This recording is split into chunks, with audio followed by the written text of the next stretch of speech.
사랑과 은혜가 충만하시고 생명의 근원이시며 우리의 참된 목자 되시는 하나님 아버지, 낙엽이 쌓여가는 11월 둘째 주 복된 아침을 허락하시고 저희를 본 우리 교회로 불러 모아 주시니 감사와 찬송을 올려드립니다. 성령님께서 임재하시어 모든 머리 숙인 우리들에게 하늘의 놀라운 축복을 경험하는 시간이 되게 하여 주시옵소서. 신실하신 하나님 아버지, 저희의 지난 모든 순간이 주님의 손길 아래 있었음을 고백합니다. 헤아릴 수 없는 하나님의 사랑을 받았음에도 불구하고 눈앞의 세상 것을 더 움켜쥐려 탐심에 사로잡혀 주님의 뜻에서 멀어졌던 모습을 용서하여 주시옵소서. 이 시간 저희의 이기적인 마음과 교만의 짐을 십자가 앞에 모두 내려놓습니다. 그리스도의 보혈로 저희의 탐욕이 찌꺼기를 깨끗이 씻어주시고 거룩한 갈망으로 새롭게 채워 주시옵소서. 이제부터는 무슨 일을 하든지 저희의 영혼이 주님을 항상 기억하며 주님을 기쁘시게 하는 삶을 살게 하시고 세상의 빛과 소금으로 온전한 성결함을 추구하는 주의 백성으로 바로 서게 하옵소서. 성령의 인도하심으로 저희가 말씀에 깊이 뿌리 내리고 삶 속에서 하나님 나라의 영광을 드러내는 자들이 되게 하여 주시옵소서. 나라와 민족의 주권자 되시는 하나님, 이 나라 대한민국을 붙들어 주시기를 간구합니다. 이 땅에 주님을 경외하는 백성들이 기도가 마르지 않게 하시고 정치 지도자들이 하나님을 두려워하며 국민을 섬기는 지혜로운 마음을 갖게 하시옵소서. 흔들리는 정치, 경제, 사회 전반에 안정을 주시고 이 나라 복음이 깃발을 들고 열방을 향해 나아가는 선교의 강국으로 우뚝 서게 하시옵소서. 우리 교회를 굳건한 반석에 세우시고 다 같이 모여 예배 드리게 하여 주심에 감사드립니다. 우리 보누리 교회가 성령이 충만한 공동체가 되어 생수의 강이 흘러넘치는 통로가 되게 하시옵소서.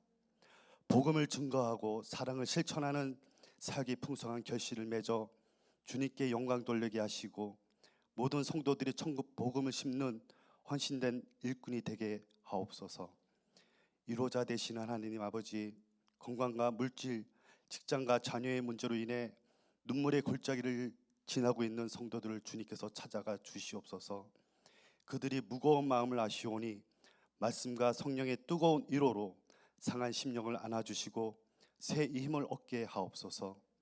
모든 염려와 근심을 주님께 맡기고 오직 주님만을 의지함으로 놀라운 치유와 회복을 경험케 하여 주시옵소서. 단위에 서서 말씀을 선포하시는 정영구 담임 목사님 위에 능력의 기름을 부음을 더해 주시고 선포되는 생명의 말씀이 저희의 영혼을 살찌우는 하늘의 만나가 되게 하시며 어둠을 물리치는 소망의 빛이 되게 하여 주시옵소서. 저희가 말씀 앞에 겸손히 순종하여 그 말씀이 저희 삶 가운데 살아있는 능력으로 나타나게 하옵소서. 우리 각자가 예배 속에서 참된 기쁨을 찾게 하시고 하나님의 뜻에 따라 살아갈 힘과 용기를 얻게 하여 주시옵소서. 시작부터 마치는 시간까지 성령님께서 모든 것을 주관하여 주시기를 원하오며 우리를 구원하신 예수 그리스도의 이름으로 기도드립니다. 아멘.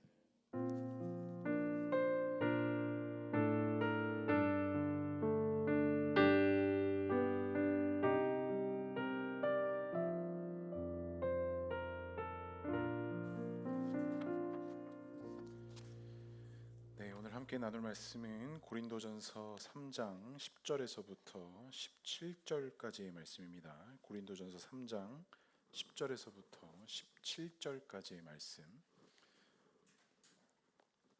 구약성경 266면에 있습니다. 고린도전서 3장 10절에서부터 17절까지의 말씀. 우리 한 절씩 교독하고 마지막 절은 함께 읽겠습니다. 10절 제가 먼저 읽겠습니다. 내게 주신 하나님의 은혜를 따라 내가 지혜로운 건축자와 같이 터를 닦아두매 다른 이가 그 위에 세우나 그러나 각각 어떻게 그 위에 세울까를 조심할지니라. 이 닦아둔 것 외에 능히 다른 터를 닦아둘 자가 없으니 이 터는 곧 예수 그리스도라. 만일 누구든지 금이나 은이나 보석이나 나무나 풀이나 집으로 이 터 위에 세우면 각 사람의 공적이 나타날 터인데 그날이 공적을 밝히리니 이는 불로 나타내고 그 불이 각 사람의 공적이 어떠한 것을 시험할 것임이라.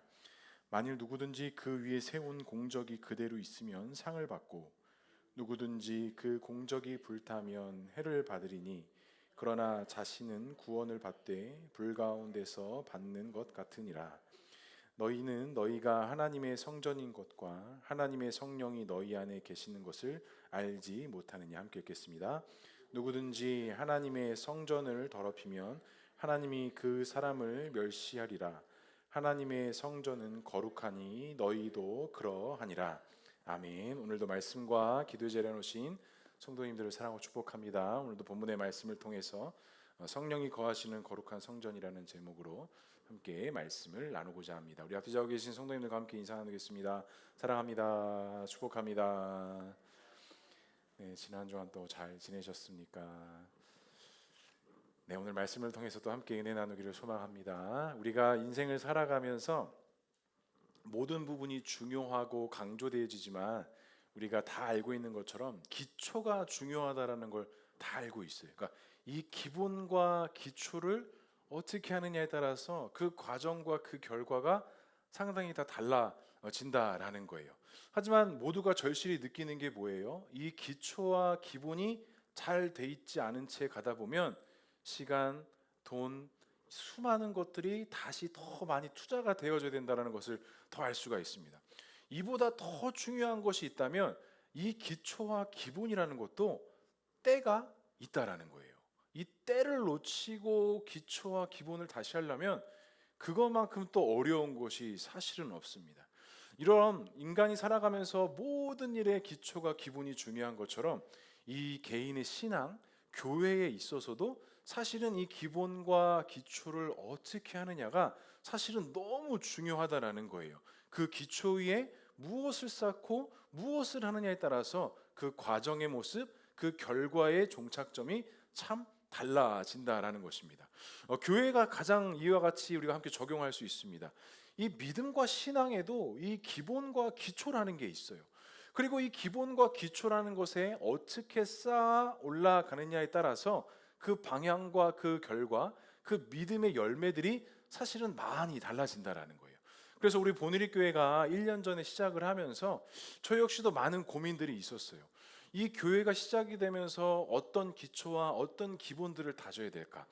왜 더 많은 고민을 했냐면 우리가 어떠한 공동체에 같이 있다가 나오다 보니까 나름대로의 어떤 기초들 또 기본들 또 각자가 생각하는 어떤 그림들이 다 있기 때문에 이 기초와 기본들이 모여서 새로운 기초를 만든다라는 것이 사실은 말처럼 그렇게 쉬운 일은 아니었다라는 거예요. 새로운 기준을 만들고 새로운 터를 만들고 새로운 것을 쌓아 올라간다라는 것이 사실은 말처럼 그렇게 간단한 문제는 아니었다라는 것입니다. 그런데 한편으로는 이런 생각을 해봤습니다. 이처럼 우리가 무엇인가를 새롭게 시작하고 새롭게 만들어갈 수 있는 것이 힘들고 어려운 부분이긴 하나 새롭게 시작하고 새로운 것을 만들 수 있다는 것은 목회자인 저에게나 또 성도들에게나 이거는 하나님께서 주시는 아마 특별한 은혜의 길이지 않을까 생각을 해보았어요. 물론 지난 1년의 과정들이 우리 안에 완벽하진 않았지만 아무튼 간에 하나님의 은혜 속에서 시행착오도 겪고 또 이 모양 저 모양들이 나타나면서 이렇게 세워져 가는 거예요. 그런데 생각을 해보세요. 수많은 그리스도인들과 수많은 크리스찬들이 있지만 이렇게 교회가 시작되어지면서 새롭게 시작되는 그 첫 스텝을 과연 몇 명이나 밟아볼 수 있을까요? 물론 힘들고 어려운 부분들도 우리 안에 있었지만 저는 이 모든 것이 하나님께서 저에게 또 우리 교회 또 우리 성도님들에게 주시는 아마 특별함의 은혜, 특별함의 추억, 하나님께서 선한 길로 인도하시는 그 과정 속에 우리가 함께 가고 있지 않나 생각을 해봅니다. 이와 같은 마음들을 가지고 오늘 말씀을 중심으로 해서 우리 개인과 가정, 우리 공동체가 그럼 어떠한 터 위에 세워진 것인지, 그러면 그 터 위에서 어떻게 세워져 가야 되는지 오늘 말씀을 중심으로 해서 함께 말씀의 은혜를 나누고자 합니다. 첫 번째로 살펴볼 것은 우리가 세워야 할 터는 과연 무엇일까요? 우리 11절의 말씀 같이 다시 한번 읽어보겠습니다. 시작. 이 닦아둔 것 외에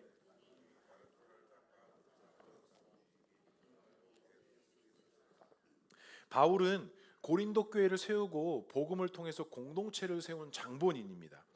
본인이 복음을 전해서 세운 교회와 공동체였기 때문에 바울은 이 고린도 교회와 성도들에 대한 애착이 아마 남달랐을 것 같아요. 그런데 우리가 사도 바울을 잘 알고 있고 지금 고린도전서 말씀을 나눈 결과가 뭐예요? 바울은 자신이 세운 교회이기 때문에 자신의 어떤 사상이나 자신의 어떤 경험, 자신의 지식을 교회와 성도들에게 전한 것이 아니라 오직 무엇만을 전한다라고 이야기했죠? 예수 그리스도만을 내가 너희들에게 전한다라고 이야기했어요. 어찌 보면 힘이 들어갈 수도 있고 열정이 들어갈 수도 있고 어떤 이런 것들이 좀 들어갈 수 있었는데 사도 바울은 그것을 멈추고 오직 예수 그리스도만 나는 너희들에게 전하겠다. 왜냐? 이 교회는 우리의 교회, 나의 교회가 아니라 주님의 몸된 교회이기 때문에 나는 너희들에게 오직 그리스도만을 전한다라는 게 바울의 마음이었어요. 그래서 그랬는지 오늘 바울이 앞 10절에 보면 하반절에 어떻게 말씀하냐면 각각 어떻게 그 위에 세울까를 뭐하래요? 조심하래요. 교회가 이렇게 세워지고 이렇게 복음을 통해서 시작되었는데 너희들이 그 은혜에 따라 세워지는데 이 교회 위에 무엇을 세울 때 그것이 어떻게 세워질지를 뭐 해야 된다라는 거예요? 조심해야 된다라는 거예요. 그러니까 바울은 항상 일관된 거예요. 복음을 통해서 교회가 세워지고 공동체가 형성되어졌다면 다른 것에 그 기초를 두는 것이 아니라 다른 것으로서 기둥을 세워야 되는 것이 아니라 그 기둥 하나, 벽돌 하나, 그 세부적인 것 하나가 어떻게 세워질지를 주의 깊게 보고 조심하고 마음을 다 해야 한다라는 말을 해요. 그럼 그 기초가 뭡니까? 바울은 하나님의 전적인 은혜와 예수 그리스도의 죽으심 또 부활로 그 구원의 입을 전적인 성도들의 헌신과 순종이 그 교회의 기본의 기초가 된다라고 이야기합니다. 그러니까 말씀만이 있다고 해서 교회가 든든히 기초가 세워지는 것도 아니고 성도들의 결단과 순종만이 있다고 해서 교회가 든든히 세워지는 것이 아니라 이 하나님의 말씀 복음과 구원받은 성도들의 순종, 결단, 헌신 이것이 결국에는 무엇을 이루어야 된다라는 거예요? 균형을 이루어야 된다라는 거예요. 어느 한쪽으로 쏠리면 이건 역시도 초대교회에 나타났던 열심당원의 모습으로 나타날 수도 있고 율법주의자들의 모습으로 나타날 수 있는 것처럼 교회는 하나님의 성전은 그 기초 위에 세워진다는 것은 예수 그리스도의 복음과 구원받은 성도들의 이 순종과 결단이 결국에는 조화를 이룰 때 이 교회가 아름답게 주의 성전이 건강하게 세워진다는 것이 지금 바울이에요. 그럼 바울은 이 균형의 은혜가 하나님의 은혜에 따라 무엇이 세워질지를 조심해야 된다라고 이야기하면서 그 기초와 기본이 다른 것이 아니라 오직 하나님의 은혜에 따라 부름받은 성도, 부름받은 교회, 부름받은 공동체인 것을 이야기해요. 그래서 오늘 바울은 이와 같은 것을 털을 닦아두었다라고 표현을 합니다. 우리가 어떤 건축물을 지으려면 털을 잘 닦아야 되잖아요. 그리고 그 토목공사가 잘 되어져야 거기에 뭐 집을 짓던 뭐 건물을 짓던 뭐 빌딩을 짓던 이 털을 사실은 잘 닦아야 건축물이 아름답게 올라가는 것처럼 교회도 뭐가 잘 닦여져야 된다는 거예요? 이 터가 잘 닦여져야 된다는 거예요. 교회뿐만이 아닙니다. 우리가 하는 모든 일들이 처음에 시작하는 이 털을 어떻게 닦느냐에 따라서 그 위에 쌓아 올라가는 그 구조물들이 세워질 수 있다는 것. 그러면 이 털을 닦다라는 게 무슨 뜻이냐? 주로 이 건축 용어로서 기초를 놓는 일에 최선을 다한다라는 뜻을 이 원문이 가지고 있는 뜻이래요. 그러니까 털을 닦는다는 것이 그냥 이 털을 그냥 반듯하게 닦는 그 정도의 수준이 아니라 이 털을 잘 닦기 위해서 열정과 헌신과 최선의 힘을 다하는 것이 이 털을 닦다라는 뜻이 가지고 있는 뜻이라는 것입니다. 그러니까 바울은 복음과 교회가 온전히 세워지기 위한 이 털을 이 바울이 나는 최선을 다해서 이 털을 그리스도의 이름으로 닦았다라는 거예요. 그러면 이 터는 예수 그리스도의 터다라고 이야기하면서 바울은 이 터의 기본 자체가 토양을 잘 닦고 어떤 우리 눈에 보여지는 조건들을 잘 갖추고 뭐 풍수 지리에 따라서 뭔가를 갖추 이게 아니라 그 모든 기초의 터는 누구다? 예수 그리스도라는 거예요. 이것 외에는 다른 터가 존재할 수 없다라는 것을 지금 바울이 이야기하는 거예요. 교회가 또 공동체가 어떠한 일과 무엇을 할 때 필요한 조건들이 사실 되게 많이 있잖아요. 이것도 있어야 되고 저것도 있어야 되고 저것도 있어야 되는데 바울은 지금 그런 방법론을 이야기하는 것이 아니라 가장 기본이 되는 그 터, 그 가장 원초적이고 먼저 되어져야 될 것이 뭐다? 바로 예수 그리스도의 복음이라는 거예요. 신앙도 교회도 믿음도 그 어떠함도 그 예수 그리스도 터 위에 세워져야 되는 것이지 결코 다른 터가 존재할 수 없다라는 것입니다. 바울의 터가 중요한 게 아니라 아볼로의 터가 준비한 게 아니라 게바의 터가 중요한 것이 아니라 바로 이 예수 그리스도의 온전하심의 은혜, 그 구원하심의 은혜, 십자가의 은혜, 이것이 기초, 이것이 기본이 된다라는 사실이에요. 저는 말씀드렸듯이 드럼을 쳤던 사람이잖아요. 이 드럼이라는 악기는 되게 화려한 악기입니다. 모든 음악에 있어서 눈의 뜨임과 동시에 그 곡의 분위기를 맞추는 장본인이 드럼이 하는 역할이에요. 그래서 아마 성도님들도 많은 찬양을 불러보시고 많은 예배 때 예배팀들의 반주를 듣는데 이 드럼 치는 사람이 드럼을 어떻게 치느냐에 따라서 그 찬양의 어떤 분위기나 어떤 높고 낮음이 사실은 모든 악기가 다 중요하지만 저는 드럼을 쳤던 사람으로서 드럼이 좀 주관하는 것들이 많이 있어요. 화려하고 눈에 띄는 악기지만 저 드럼을 하는 데 있어서 정말 중요한 게 뭔지 아십니까? 제가 한창 때 연습할 때 매일 그 연습의 첫 시작 2시간을 했던 연습이 뭐냐면 싱글 스트로크라는 걸 연습해요. 한 박자에 16분음표 4번 치는 연습. 따따따따. 일명 드럼 배울 때 타이어 친다고 하죠. 그거를 하루에 2시간씩 연습하고 시작하거든요. 템포 66에서 시작해서 140까지 5에서 10템포씩 올려가면서 2시간 동안 끊임없이 반복을 합니다. 근데 이 연습을 하루 이틀 하느냐? 아니요. 매일매일 합니다. 그럼 왜 이 연습을 매일매일 할까요? 이 기초와 이 기본을 왜 매일매일 했을까요? 이 기초와 기본을 하지 않으면 그 위에 화려함의 테크닉을 얹을 수가 없습니다. 지금 지성이가 드럼을 치고 있잖아요. 곧잘 치거든요. 제가 봐도. 근데 분명한 사실 한 가지가 있습니다. 저것 이상 넘어가지를 못합니다. 저 실력에서 더 이상 테크닉을 얹을 수가 없어요. 이유가 뭔지 아십니까? 저 친구는 싱글 스트로크를 지금 연습하고 있지 않거든요. 그냥 무조건 뭐만 해? 가피만 하고 테크닉만 하는 거예요. 어느 정도 흉내는 낼 수 있지만 그 위에 어떤 경지에 오르는 데까지 있어서 그 기본과 기초가 쌓여지지 않으면 절대로 아무리 화려한 것을 그 기술에 얹을 수가 없다라는 사실입니다. 이 안에 음악 전공하시는 분들 좀 계신데 아마 제 말에 뾰절하게 동감하실 거예요. 음악뿐만이 아닙니다. 우리가 하고 있는 모든 분야에 있어서 가장 기본이 되고 기초가 되는 건 무엇이다?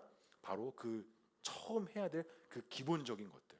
피곤하기도 하고 이게 무슨 의미가 있나 이런 생각이 들지만 그 기초와 기본들을 잘 닦아 놓으면 그 위에 얹어지는 것들이 정말 견고하게 올라갈 수 있다라는 사실이죠.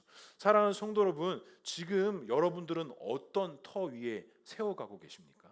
그리고 무엇을 세우기 위해서 어떤 기초와 기본들을 잘 닦고 계십니까? 혹시라도 우리의 신앙과 믿음이 예수 그리스도가 아니라 세상에서 말하는 어떠한 다른 기초와 다른 어떤 기본에 혹시 나를 지금 두고 계시진 않느냐죠. 그리고 기초와 기본이 없이 그냥 어떠한 테크닉과 화려함만을 가져오기 위해서 기본과 기초를 내려놓은 채 혹시 화려함 속에 혹시 내 눈과 내 마음을 뺏기고 계시진 아니하신지요. 우리의 신앙과 믿음도 마찬가지입니다. 신앙과 믿음에 반드시 그 기본됨과 기초가 매일매일 반복되어져야 되는 것이지 그거는 새신자 때만 하는 겁니다. 그거는 언제 어떨 때만 하는 것입니다. 이렇게 우리가 생각하고 말한다면 그 신앙과 그 믿음은 결코 견고하게 세워질 수 없다라는 사실입니다. 사랑하는 성도들, 이번 한 주간 동안 다른 터 위에 서지 마시고 오직 그 예수 그리스도의 터 위에 나를 세우셔서 기본과 그 기초가 더욱더 단단해질 수 있는 저와 우리 모두가 될 수 있기를 주님의 이름으로 간절히 축복합니다. 그렇다면 두 번째로 살펴볼 것은 예수 그리스도의 터를 견고하게 그 세움의 결과는 뭐냐라는 거예요. 14절 말씀 함께 읽어보겠습니다. 시작. 만일 누구든지 그 위에 세운 공적이 그대로 있으면 상을 받고, 그리스도 위에 터를 세웠다면, 그것에 기초를 세웠다면 결코 무너지지 않는 어떠한 집이 세워졌을 거예요. 근데 오늘 바울이 뭐라고 얘기하냐면, 누구든지 그 위에 세운 공적이 그대로 있으면 상을 받을 것이다 라고 이야기를 해요.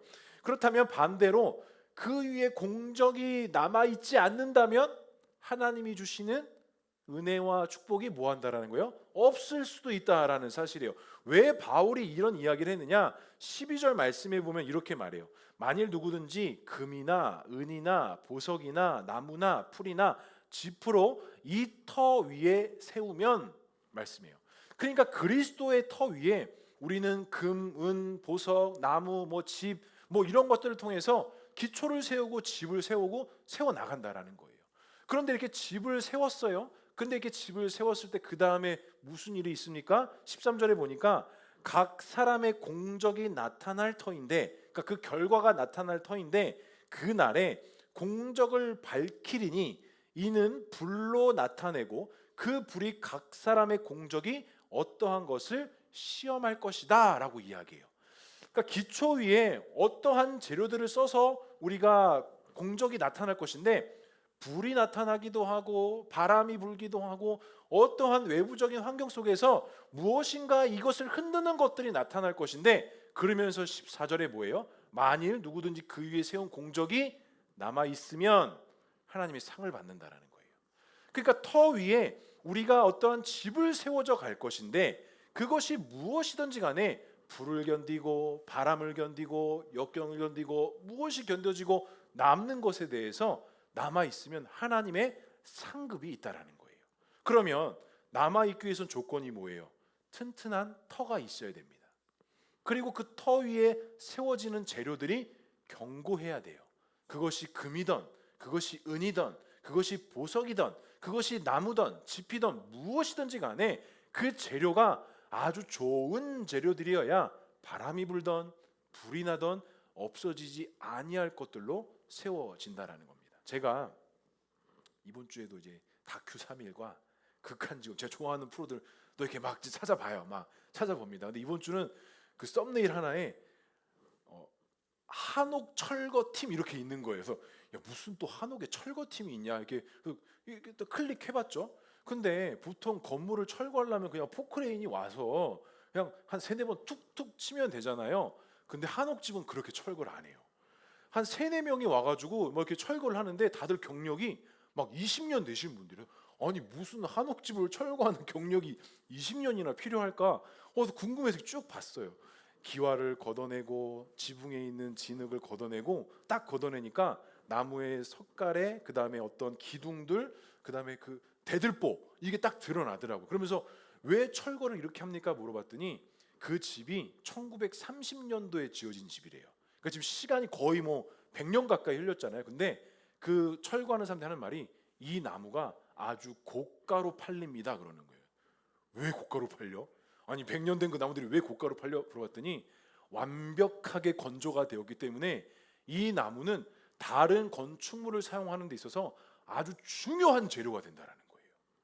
아니 그거를 보면서 신기한 거예요. 완전히 건조가 되어서 100년이 된 집이어서 없어질 것 같지만 그 재료들이 100년이 지났음에도 불구하고 또 다른 집을 짓는 데 있어서 아주 훌륭한 재료들로, 아주 그것도 고가의 재료들로 팔려 나간다라는 거예요. 겉모양은 막 금도 가 있고 모양도 막 삐뚤빼뚤한 것 같지만 그 목수들이 하는 얘기가 이거는 완벽하게 건조가 된 나무래요. 그래서 어디다 갖다 놔도 절대로 뒤틀리지 않는다라는 거예요. 그래서 그거를 철거하는데 정말 막 애기 다루듯이 망치로 막 살짝 쳐가면서 막 못도 막 정성스럽게 배고 나무가 상하지 않도록 그렇게 철거를 해가더라고요. 그것을 보면서 제가 오늘 말씀을 함께 보면서 그런 생각이 드는 거예요. 아, 주님의 터 위에 어떠한 재료를 놓고 쌓느냐에 따라서 그 재료는 시간이 100년이 지나든 200년이 지나든 어떤 비바람이 만나도 그 재료는 귀한 재료로 다시 반드시 세워진다라는 거예요. 우리 교회가, 우리 가정이, 우리 개인이 그리스도 터 위에 세워지고 하나님이 말씀하신 그 훌륭한 재료들로 우리가 그 집을 짓고 성전을 지어간다면 어떤 바람이 불던 어떤 불이 있던 어떤 역경이 있던지 간에 그거는 흔들리는 것이 아니라 하나님께서 더욱더 견고하게 세워가시는 하나님의 놀라운 능력과 은혜가 된다라는 거예요. 사랑하는 성도 여러분, 그렇기 때문에 우리의 신앙과 믿음의 잣대는 남달라야 됩니다. 뭔가 다른 것이 있어야 돼요. 세상에서 말하는 그 어떠한 화려함이 있어야 되는 것이 아니라 우리의 신앙의 기둥과 신앙의 터는 우리가 생각하지 못하는, 중요하지 않은 것일 수도 있지만 그것을 우리가 그 터 위에 세우기 시작한다면 시간이 지나도 아무리 어려운 일이 있어도 결코 흔들리지 아니하는 건축물들로 세워진다라는 사실입니다. 제가 오늘 새벽 말씀 여호수아 말씀이었는데 이스라엘 백성들에게 여호수아에게 하나님이 새로운 사명을 주신 게 아니었어요. 이미 이전에 모세에게 주셨던 말씀, 1세대 이스라엘 백성들에게 주셨던 똑같은 사명을 주시거든요. 내 율법을 내 입에서 떠나게 하지 말라. 좌로나 우로나 치우치지 말고 너가 어디로 가든지 너가 형통하게 될 것이다. 내가 너와 함께 할 것이다 라는 말씀에 똑같은 사명을 주세요. 왜 그러셨을까요? 왜 그것이 똑같이 반복되어졌을까요? 그만큼 그 기초가 중요하다라는 사실입니다. 제가 금요일 날 오전에 출근을 했는데 뭐 이렇게 아침에 또 해야 될 일을 하면서 다 했어요. 그러면서 이제 설교 준비하고 막 이러고 있는데 좀 그런 날 있잖아요. 이렇게 마음의 평정심이 잘 지켜지지 않는 날. 금요일 오전이 저한테 좀 그랬던 것 같아요. 이게 항상 단순함을 유지하기 위해서 저도 많이 애쓰는 사람인데 그날은 이 단순함을 제가 놓치고 제 본연의 습성인 이 깊이 있게 들어가는 시간이 되고 말았어요. 근데 저는 깊이 있게 들어가면 쓸데없는 생각을 되게 많이 하거든요. 쓸데없는 걱정, 쓸데없는 생각들이 들어와서 그냥 집중하지 못하는 좀 그런 상황이 돼요. 그러면서 여호수아 1장 말씀을 다시 보는데 내가 이러면 안 되겠다. 그래서 다 정리하고 다시 성경 필사에 들어가기 시작했어요. 그리고 성경 필사를 얼마큼 했을까요? 제가 그 금요일 오전에 2시간 동안 했습니다. 2시간 동안 이걸 계속 써내려 가는데 여기가 너무 아파가지고 2시간 동안 막 써내려 가는데 하면서도 내가 이걸 지금 왜 하고 있나, 내가 이게 지금 무슨 의미가 있나, 무엇을 기대한 건 아니지만 2시간 동안 계속 성경 필기를 써내려 가는데 마음 안에 그 복잡함과 그 깊었던 것들이 말씀을 써내려가면서 단순해지기를 다시 시작하는 거예요. 집중해야 될 것에 다시 집중하는 거예요. 제가 이번에 또 새로운 또 경험을 하면서 그냥 성경 쓰는 게 무슨 의미가 있을까, 말씀을 가까이 하는 게 무슨 의미가 있을까라는 생각도 하면서 써내려갔지만 그것들을 함으로 인해서 그 복잡하고 어지러웠던 마음들이 다시 한번 단순해지고 집중되어지는 제 마음을 좀 경험을 했습니다. 사랑하는 성도 여러분, 우리 역시도 분주함 속에서 살아갑니다. 매일매일 삶들이 되게 되풀이되고 반복되어지는 그런 혼잡함 속에 우리가 살아가는데 우리가 지켜야 될 것은 단순한 것이, 그 복잡한 것이 아니라 가장 기본이 되는 것들을 우리가 지켜야 된다라는 거예요. 저는 성경 필사를 했지만 성도님들도 삶 속에서 살아갈 때에 그 바쁘고 바쁜 일상 속에 우리가 분명히 그 기본과 기초를 잘 쌓아 올라가야 된다라는 거. 오늘 바울은 고린도 교회와 성도들에게 무엇을 이야기하느냐? 너희들 바울이 중요하고 베드로가 중요하고 아볼로가 그런 게 중요한 게 아니야. 너희들의 터가 예수 그리스도의 터로 세워졌으니 그 터 위에 너희들은 그 말씀의 중심으로 한 기둥, 지붕, 벽돌 이런 것들을 하나하나 쌓아 올려가는 게 바로 너희 교회, 너희 공동체가 해야 할 일이야 라는 것이 오늘 바울이 또 한 번 고린도 교회 성도들에게 강조하고 있는 것입니다. 그래서 13절 말씀 다시 한번 읽어보면 각 사람이 공적이 나타날 터인데 그날의 공적을 밝히는 이는 불로 나타내고 그 불이 각 사람의 공적이 어떠한 것을 시험할 것입니다. 사랑하는 성도 여러분, 우리가 그 예수 그리스도의 터 위에 말씀과 기도로 세워진다면 그 공적이 반드시 나타날 것인데 그거는 불로 살아 없어질 것이 아니라 어떠한 불이 있어도 어떠한 바람이 불어도 어떠한 환경이 내 안에 닥친다 할지라도 그 말씀과 기도로 세워진 공적들은 없어지지 아니한다라는 사실입니다. 사랑하는 성도 여러분, 이번 한 주간 동안 내가 지키고 간직해야 할 그 공적은 무엇입니까? 내가 정말 마음의 사모함을 가지고 그 예수 그리스도의 터 위에 세워야 할 그 믿음의 기둥, 믿음의 벽돌은 무엇입니까? 혹여나라도 말씀을 가까이 하고 있지 못하고 기도를 쌓지 못하고 예배하는 하루의 하루의 삶이 혹시라도 부족함이 있다라고 한다면 이번 한 주간 동안은 내가 바라고 내가 희망하고 꿈꾸는 공적들을 세우는 것이 아니라 말씀 속에서 항상 주님께서 되풀이되면서 말씀하시는 그 말씀의 공적, 기도의 공적, 예배의 공적을 선포하셔서 이번 한 주간 동안 올바른 터 위에 세워져 갈 수 있는 저와 우리 모두가 될 수 있기를 주님의 이름으로 간절히 축복합니다. 그렇다면 마지막으로 하나님의 성전은 어디라라고 말씀할까요? 우리 16절의 말씀 함께 읽어보겠습니다. 시작. 너희는 너희가 하나님의 성전인 것과 하나님의 성령이 너희 안에 계시는 것을 알지 못하느냐. 오늘 바울은 고린도 교회의 성도들에게 너희가 너 자신이 하나님의 성전인 것을 알지 못하느냐 이래요. 구약에서의 성전은 지성소가 있고 성전 뜰 안이 있었잖아요. 그런데 이 성전이라고 했을 때는 그 하나님의 임재가 있는 지성소만을 성전으로 이야기하는 것이 아니라 그 이스라엘 백성들이 거주하고 있는 진영 전체가 성전이라는 통체적인 지칭이었어요. 그러니까 가운데 중심에 있는 그 지성소만이 성전이 아니라 그 뜰 안, 또 주변을 이루고 있는 12지파가 살아가는 그 모든 성전을 중심으로 한 것이 무엇이다? 성전이었다라는 거예요. 근데 그 성전이 뭐예요? 하나님의 임재가 있고 하나님의 역사가 있고 하나님의 은혜가 있는 것이었어요. 지성소 안에만 그런 것이 아니라 이스라엘 백성들이 살아가는 그 모든 사방 성전 뜰 안에서 진행되어지는 모든 요소들이 다 하나님의 임재와 역사가 있는 하나님의 성전이었다라는 거예요. 그런데 오늘 바울이 고린도 교회 성도들에게 그 이야기를 하는 거예요. 너희들이 하나님의 성전인 것을 너희가 알지 못하느냐. 성령이 거하시는 너희가 하나님의 성전인 것을 알지 못하느냐. 이스라엘 백성들에게 있어의 성전의 개념은 지성소의 개념이 아니라 제가 앞서 말씀하신 것처럼 그 모든 요소를 이루고 있는 것이 성전의 개념이었다라는 거예요. 그러니까 바울은 고린도 교회와 성도들에게 너희가 교회다. 너희들이 바울 중심으로 모이고 아볼로 중심으로 모이고 게바 중심으로 모이고 그게 교회가 아니라 너희들 비슷한 사상으로 모인 사람들이 교회가 아니라 너희들 자체, 너희들 자신이 뭐라는 거예요? 하나님이 거하시는 교회 성전이라는 거예요. 사랑하는 성도 여러분, 이 말씀은 우리에게도 마찬가지입니다. 보느릿 교회가 주님이 거하시는 성전임을 믿으십니까? 아멘이시죠? 그리고 내 자신이 성령이 거하시는 주님의 몸된 교회인 사실을 믿으십니까? 아멘. 그렇기 때문에 우리는 이 교회를 뭐 해야 되는 거예요? 깨끗하게 해야 되는 거예요. 왜? 이 교회는 내 게 아니거든요. 이 교회는 내 소유가 아니거든요.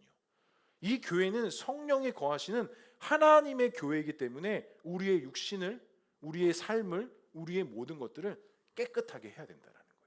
우리가 왜 세상 속에서 정결함과 깨끗함으로 살아야 됩니까? 왜 세상 것들과 하나님의 것들 가운데 구별된 삶을 살아야 됩니까? 교회는 이곳이 교회가 아니라 내 자신이 주님의 성령이 거하시는 성전이기 때문에 내 자신을 깨끗하게 세워야 한다는 사실입니다. 그래서 성도 여러분, 건강해져야 됩니다. 왜요? 여기는 거룩한 하나님이 거하신 성전 교회거든요. 세상 것들을 왜 우리가 끊어내야 돼요? 세상의 것과 하나님의 것은 같이 있을 수가 없거든요. 그래서 우리 그리스도인의 삶이 성결해야 되고 정직해야 되고 깨끗해야 되고 그 누구보다도 예수 그리스도의 보혈 앞에 우리가 매일매일 서야 한다라는 사실입니다. 오늘 바울은 그래서 무엇을 이야기합니까? 하나님의 성령이 너희 안에 거하시는 것처럼 너희도 그 성전을 더럽히지 말라라고 이야기합니다. 그 성전을 더럽히지 말래요. 교회를 더럽히지 말래요. 성령이 거하시는 우리 자신을 너희 스스로 더럽히지 말래요. 구약에서 이 성전을 더럽혔을 때 어떠한 일이 있었냐는 줄 아십니까? 레위기 15장 32절에 이런 말씀이 있습니다. 너희는 이와 같이 이스라엘 자손이 그들의 부정에서 떠나게 하여 그들 가운데 있는 내 성막을 그들이 더럽히고 그들의 부정한 중에 죽지 않도록 하라. 성전이 그들의 부정함과 그들의 아니함 때문에 죽지 않도록 하래요. 그러면 성전을 더럽혔을 때는 뭐 한다라는 거예요? 죽는다라는 거예요.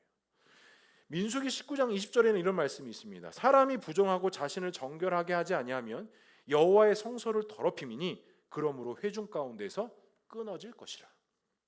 성전을 더럽히면 그 이스라엘 백성들 중에서 한 명이 성전을 더럽히면 그들의 무리 가운데서 어떻게 된대요? 언약 백성에서 끊어지고만 안 돼요. 하나님은 주님의 성전을 지키시고 깨끗하시기 위해서 이와 같이 극단의 방법을 처하셨다라는 거예요. 하나님은 주님의 몸된 교회를 지키시기 위해서 하나님의 강권적인 역사로 잘못된 것, 헛된 것들을 제하시고 끊어버리기 시작하신다라는 거예요. 우리 공동체도, 우리 개인도 마찬가지입니다. 성령이 거하시는 성전이기 때문에 우리가 말씀 가운데 그 예수 그리스도의 터 위에 나아가면 하나님께서 우리 교회를, 내 교회를, 우리 공동체를 세우시기 위해서 잘못되고 부정하고 악한 것들을 끊어내시고 잘라내시고 제하여셔서 주님의 몸된 교회를 거룩하게 깨끗하게 세워가신다라는 사실. 성도 여러분, 이번 한 주간 동안 우리는 교회입니다. 나는 교회입니다. 이 교회가 예수 그리스도의 터 위에 세워진 교회입니다. 그러면 어떻게 돼야 해요? 깨끗해야 돼요. 이 깨끗함을 위해서 우리는 매일매일 예수 그리스도의 보혈의 은혜로 나아가야 됩니다. 내가 깨끗하게 하는 것이 아니라 주님이 이 교회를 깨끗하게 하시기 위해서 우리를 반드시 성령으로 인도하신다는 사실. 결단과 헌신을 통해 이번 한 주간 동안 나를 병들게 하고 나를 아프게 하고 나를 힘들게 하는 모든 것들은 예수 그리스도의 이름으로 떠나가게 하시고 오직 하나님의 말씀과 성령의 인도하심으로 말미암아 거룩한 성전, 하나님이 거하시는 성전, 하나님의 은혜가 있는 성전과 교회로 세워지는 저와 우리 모두가 될 수 있기를 주님의 이름으로 간절히 축복합니다. 말씀을 마무리하겠습니다. 사랑하는 성도 여러분, 우리 보누리 교회는, 또 우리 가정의 공동체는, 우리 여러분들의 각자의 교회는 하나님께서 세워가시는 교회입니다. 그럼 우리는 어떠한 터 위에 세워지느냐? 바로 예수 그리스도의 터 위에 세워졌다는 사실을 반드시 기억하고 또 기억하고 또 기억해야 됩니다. 다른 터를 찾지 마십시오. 다른 기둥을 세우지 마십시오. 예수 그리스도의 터 위에 하나님이 말씀하신 그 말씀의 기둥을 세우시고 기도의 벽돌을 세우시고 예배의 성소를 세우셔서 이 아름답게 세워지는 교회가 하나님의 영광이 되고 기쁨이 될 수 있는 귀하고 복된 한 주간의 삶이 될 수 있기를 주님의 이름으로 간절히 축복합니다.